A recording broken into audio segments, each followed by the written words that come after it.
The boy merely lifted the restrictions on his own magic. The demon before him felt fear take hold. As a being formed entirely from magical power, the demon had always believed his reserves were second to none. Ordinary magic was completely ineffective against him, and yet now, he could clearly sense that his own magic was insignificant before Lloyd. For the first time, he realized that he might actually be killed by magic. The thought of fleeing had only just formed, when it was already too late. At the start of the battle, Sylpha held the advantage with her masterful swordsmanship, but when the demon abandoned control of his familiars, and fully released his miasma-like magical aura, everyone except Lloyd and Eufa lost consciousness instantly. Sylpha, now defenseless, was struck down in a single blow. Even so, she didn't forget to mock the demon's hideous appearance. Eufa stepped forward, taking the attack in his place, but the gap in strength was far too great, and she was powerless to resist. Before losing consciousness, Sylpha begged her to take Lloyd and run, yet the demon pressed closer once more. What is your secret? Why have you not submitted?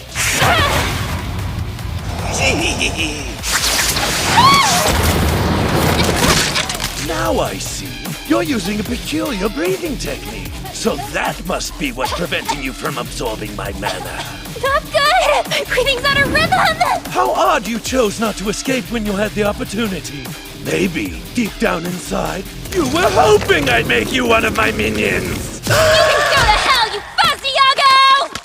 Suppressing her nausea, she then unleashed her strongest technique. The excessive strain disrupted her breathing. She failed to notice the magical beast behind her, and was seized in its jaws, losing all ability to fight. The demon attempted to erode her consciousness, and turn her into a familiar. Yet Eufa faintly sensed that the one who had once saved her was nearby. The demon abandoned her at once, and turned his attention to Sylpha instead. Compared to Eufa, this swordsman who had managed to injure him was far more valuable. At that moment, Lloyd finally spoke. He realized that Lloyd was completely unaffected by the miasma. Even the magical beast at Lloyd's side was, in essence, a demon as well. Faced with the provocation, the familiar remained unconcerned. The true gap in power was about to be revealed. The demon ordered his familiars to attack. Lloyd, however, released only a trace of magic, converting it into the attribute of the Mother Earth. In an instant, the beasts regained their clarity. Not only did they grow close to Lloyd, they also remembered the truth that their parents had been killed. Lloyd first rescued Eufa, then ordered the beasts to counterattack, but the beasts were no match in the end, and were quickly struck down again. The demon grew ever more arrogant, declaring that he could never be killed by magic. To prove it, he unleashed all of his magical power, attempting to intimidate Lloyd. Instead, this only piqued Lloyd's interest. He wanted to test whether the demon was truly immortal, or simply had never met anyone capable of killing him. Lloyd fully released his magic on a battlefield free of interference. He began his experiment. The demon finally realized the overwhelming difference, and turned to flee, only to find his escape sealed by barriers. Even as he desperately dodged, Lloyd remained unhurried. He let his familiar merge with his arm, initiated dual chanting, and reinforced the barrier layer by layer. The experiment began.